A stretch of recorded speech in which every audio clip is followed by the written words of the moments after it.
스크루테이프의 편지 2장을 설명하기 전에 요한복음 21장을 읽겠습니다. 그 후 예수님은 디베랴 바닷가에서 제자들에게 다시 자기를 나타내셨는데 그 일의 경위는 이렇다.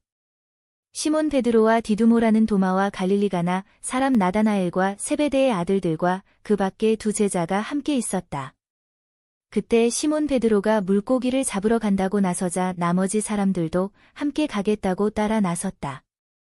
그들은 배를 타고 바다로 나갔으나 그날 밤 아무것도 잡지 못하였다. 날이 밝아올 무렵 예수님이 바닷가에 서 계셨으나 제자들은 그분이 예수님인 줄 알아보지 못했다. 예수님이 제자들에게 얘들아, 고기를 좀 잡았느냐? 하고 물으시자 그들은 한 마리도 잡지 못했습니다. 하고 대답하였다. 예수님은 제자들에게 배 오른편에 그물을 던져라. 그러면 고기가 잡힐 것이다. 하고 말씀하셨다. 그래서 제자들이 말씀대로 했더니 고기가 너무 많이 잡혀 그물을 끌어올릴 수가 없었다. 그때 예수님이 사랑하시던 제자가 베드로에게 주님이시다. 하고 말하자 옷을 벗고 있던 베드로는 주님이라는 말을 듣고 겉옷을 두르고 물에 뛰어들었다. 그러나 다른 제자들은 고기가 든 그물을 끌면서 배를 저어 육지로 나왔다. 그들이 나갔던 곳은 육지에서 133m도 안 되는 곳이었다. 제자들이 육지에 올라와 보니 숯불 위에 생선이 놓여 있었고 빵도 준비되어 있었다. 예수님은 제자들에게 지금 잡아온 고기를 좀 가져오너라 하고 말씀하셨다. 시몬 베드로가 배에 올라가 그물을 육지로 끌어올려 놓고 보니 그물에는 큼직큼직한 고기가 153마리나 가득 들어 있었다. 이와 같이 고기가 많아도 그물이 찢어지지 않았다. 예수님은 제자들에게 자, 와서 아침을 먹어라 하고 말씀하셨다. 제자들은 그분이 주님이신 것을 알았기 때문에 누구십니까? 하고 묻는 사람이 아무도 없었다. 예수님은 빵을 집어 제자들에게 나눠주시고 생선도 그렇게 하셨다. 예수님이 부활하신 후 제자들에게 나타나신 것은 이것이 세 번째였다. 식사가 끝난 후 예수님은 시몬 베드로에게 요한의 아들 시몬아, 내가 이 사람들보다 나를 더 사랑하느냐? 하고 물으셨다. 베드로가 그렇습니다. 주님. 내가 주님을 사랑하는 것을 주님이 아십니다. 하고 대답하자 예수님이 내 어린 양들을 먹여라 하고 말씀하셨다. 예수님은 두 번째로 베드로에게 요한의 아들 시몬아, 내가 나를 사랑하느냐? 하고 물으셨다. 베드로가 그렇습니다. 주님. 내가 주님을 사랑하는 것을 주님이 아십니다. 하고 대답하자 예수님이 내 양을 쳐라 하고 말씀하셨다. 예수님은 세 번째로 베드로에게 요한의 아들 시몬아, 내가 나를 사랑하느냐? 하고 물으셨다. 베드로는 예수님이 세 번이나 물으심으로 슬픈 표정을 지으면서 주님, 주님은 모든 것을 아십니다. 내가 주님을 사랑하는 것을 주님이 아십니다. 하고 대답하였다. 그러자 예수님이 베드로에게 말씀하셨다.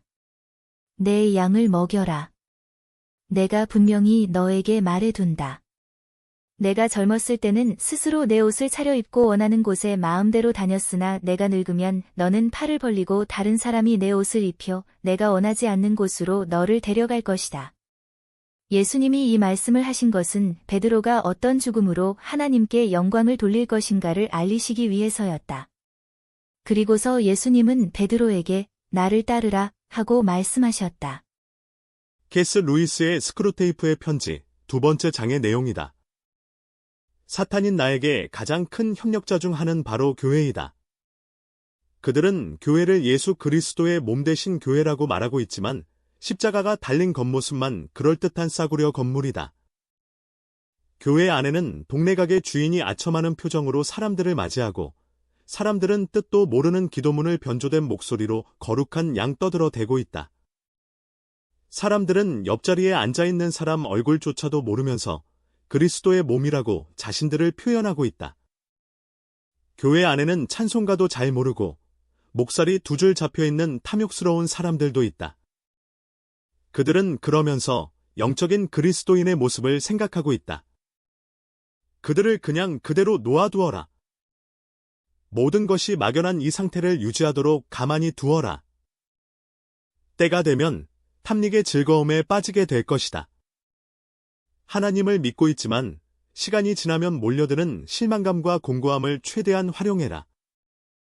그들의 마음에 나 같은 사람은 그리스도인이 될 수 없다는 의심을 갖게 해라. 그러면 그들이 무릎을 꿇고 앉아 죄를 고백한다 한들 앵무새처럼 말을 따라하는 것에 불과하다. 그들은 교회에 별 볼일 없이 나오면서 나 같은 잘난 사람이 여기에 앉아있는 것만으로도 대단한 겸손이고 선심이라고 생각하고 있다. 이런 생각을 계속 갖도록 하라.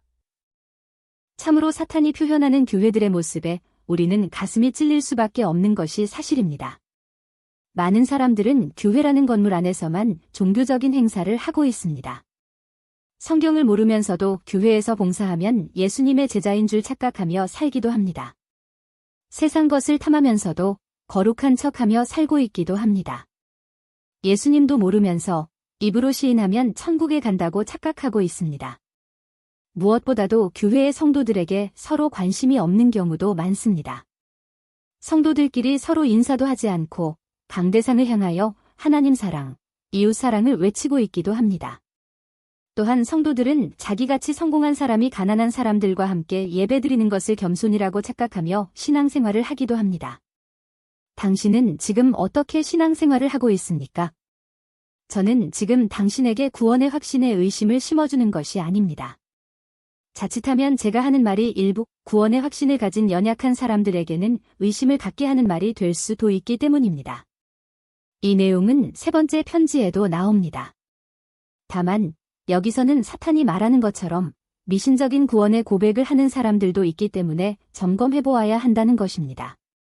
우리는 모두 예수님이 누구신지 더욱 잘 알 수 있도록 기도하고 성경을 묵상하면서 우리의 구원의 확신이 성경 말씀의 근거가 돼야 함을 깨달아야 할 것입니다. 그리고 우리가 어떠한 죄를 지었든 간에 무슨 죄든지 간에 그분 앞에 진심으로 고백하면 용서함을 받을 것입니다. 예수님을 3번 부인한 베드로처럼 말입니다.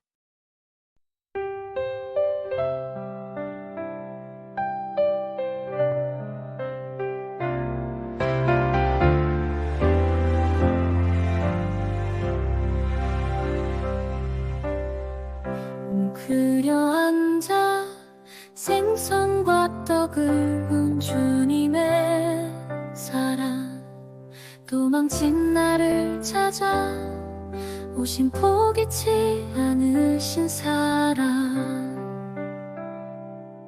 손짓하며 잡은 물고기 달라 말씀하시는 주,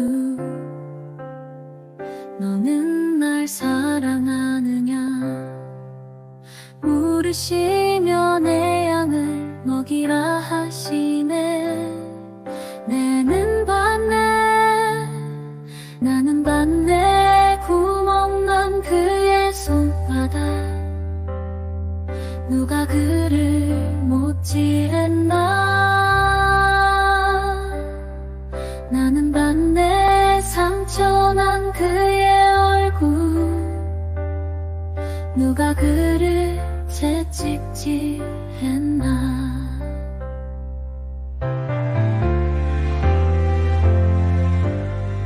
표현할 수 없는 그분의 사랑, 엎드려 고백하며 내가 주를 사랑하는 줄 주께서 아시나이다.